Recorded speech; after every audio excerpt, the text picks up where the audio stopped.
Hello, this is advocate Himanshu and welcome to all of you. Mob lynching क्या होती है? Mob lynching के बारे में आप लोग न्यूज़पेपर में या न्यूज़ चैनल्स में काफ़ी सुनते होंगे। आप लोग आसपास पे भी कई बार ऐसी हर किसी शहर में अक्सर इंडिया में ऐसी घटना होती है जिसमें मॉब लिंचिंग होती है या मॉब लिंचिंग की न्यूज़ेज़ आती हैं। तो इस वीडियो में आपको पूरा बताऊंगा कि मॉब लिंचिंग बेसिकली होती क्या है और मॉब लिंचिंग में सज़ा पूरी भीड़ को कैसे होती है, किसी एक ने जो काम किया या किसी दो ने जो काम किया, वो किस किस सेक्शंस, कौन कौन से सेक्शंस उसके अंदर आपके ऊपर लग सकते हैं और किस सेक्शन के अंदर क्या क्या चीज़ें होती हैं। तो इस वीडियो को पूरा एंड तक ज़रूर देखिएगा। बेसिकली अगर मॉब लिंचिंग की हम बात करें तो मॉब लिंचिंग दो वर्ड हैं। मॉब लिंचिंग, मॉब का मतलब हुआ भीड़ और लिंचिंग का मतलब होता है हत्या करना। जब भी कोई अनलॉफुल असेंबली कुछ लोग मिलकर किसी की बिना ट्रायल चलाए, मतलब कि बिना कोर्ट के सामने ले जाए या बिना जो कानूनी तौर पे जो प्रक्रिया है उसको अपनाए, अब उसको दोषी मानते हुए उसको या तो मार के या हैंग करके या उसको फांसी लगा के या फिर डंडों से या फिर किसी हथियार से मिलकर घेर कर पीट कर मार देते हैं, उसे मॉब लिंचिंग कहा जाता है।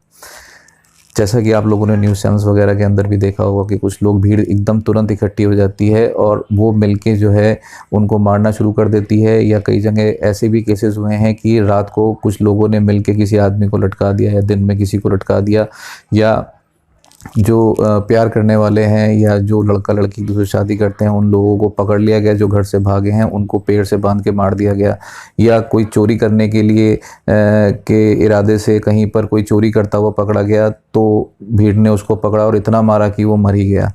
तो सबके लिए कानूनी प्रक्रिया होती है और जब कानूनी प्रक्रिया को अपने हाथ में लेकर कुछ भीड़ इकट्ठी होती है और वो किसी को कोई सज़ा देती है या उसकी हत्या करती है तो ये मॉब लिंचिंग लगती है। मॉब लिंचिंग के अंदर ये ज़रूरी नहीं कि उस बंदे की हत्या हुई हो। अगर मारपीट हुई है, उसके साथ आपने कुछ भी किया है, 323 है, 325 है, ग्रीवियस हर्ट, उसको मारा है,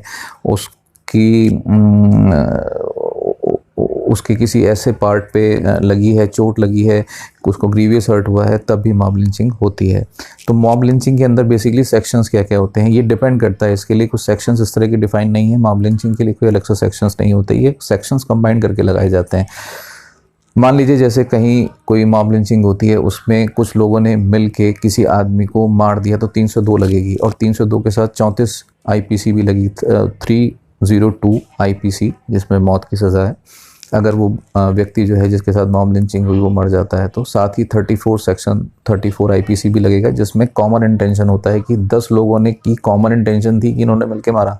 साथ ही उसमें 120 भी IPC भी लग सकती है अगर ये पहले से ही इंटेंस था कि आप लोग उस काम को करने के लिए जा रहे हैं। एक मॉब लिंचिंग वो होती है कि दो लोग या एक कहीं पे इकट्ठा हुए, जैसे चोरी का मैटर आप ले लीजिए कि किसी एक ने उस बंदे को पकड़ा, मारना शुरू किया, पता चला 10 आदमी और इकट्ठे हो गए और उसने उस बंदे को जो है मार दिया, मान लीजिए ख़त्म कर दिया। तो यहाँ पर क्या हुआ, यहाँ पर 34 लगा, मतलब आप लोगों ने जो काम किया वो कॉमनली किया।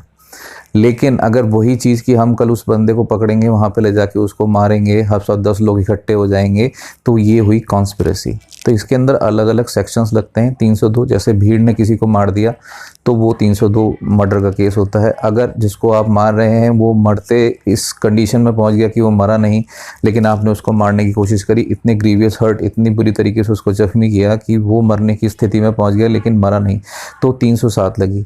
वहीं अगर वो 307 जिसके ऊपर लगी है, अगर वो 307 वाला बंदा अपनी स्टेटमेंट दे के मर जाता है तो वो 307 जो है 302 में कन्वर्ट हो जाती है।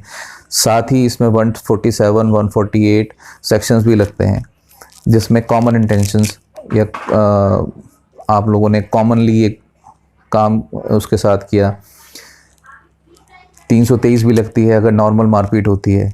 अगर 325 IPC भी लगती है जिसके अंदर ग्रीवियस हर्ट दिया, मतलब आपने उसको इतनी बुरी तरीके से मारा कि उसको चोट लगी है। ग्रीवियस हर्ट मतलब किसी ऐसी जगह पर चोट लगना कि उसको बहुत तकलीफ पहुंचे, सर फट जाए, मुंह फट जाए, दांत टूट जाए, पेट में कहीं इंटरनली उसको चोट लग जाए, कहीं उसके कट का निशान आ जाए, तो वो ग्रीवियस हर्ट्स के अंदर आते हैं। तो ये ग्रीवियस हर्ट के अंदर आता है। तो ये सारे सेक्शंस हैं।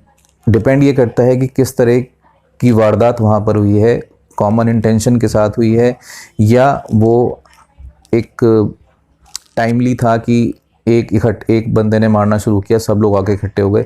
तो ये सभी चीज़ मिला के उसके हिसाब से उसमें सेक्शंस लगाए जाते हैं। कॉमन इंटेंशन का मतलब यहाँ पर ये होता है, या कॉन्स्पिरेसी का मतलब ये होता है, जब सेक्शन 34 आईपीसी इसके अंदर लग जाता है तो जो भी वहाँ पर हुआ, मान लीजिए किसी की हत्या हो गई, मॉब लिंचिंग के दौरान अगर किसी की हत्या हो गई और वो शख्स मर गया और सेक्शन 34 आईपीसी उसमें लगा कि कॉमनली सबने मिलके इसके अंदर इसकी हत्या जो है करी है, तो उसको ऐसे देखा जाएगा कि सब लोगों ने ही उसकी हत्या करी है, जो भी वहाँ भीड़ में उसको मारने में शामिल था, भले ही वो उस भीड़ के किसी एक डंडे से मरा हो,